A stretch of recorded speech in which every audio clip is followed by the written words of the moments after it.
My body. Ear như xin. Forehead. Pyong. Cheek. Kampui. Face. Hiên. Ear.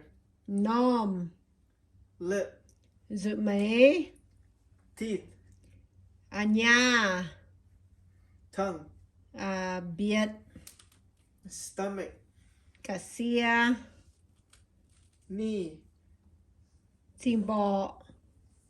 Foot. Chào bên. Toe. Chào đỗ.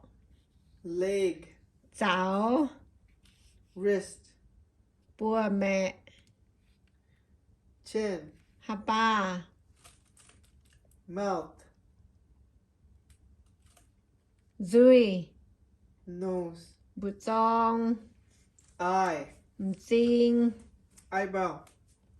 Mùng mai bia. Hair. Bạ bia. Head. Gong. Shoulder. Bụt tao. Back. Tì tán. Elbow. Bụt xe chốt. Waist. Trái.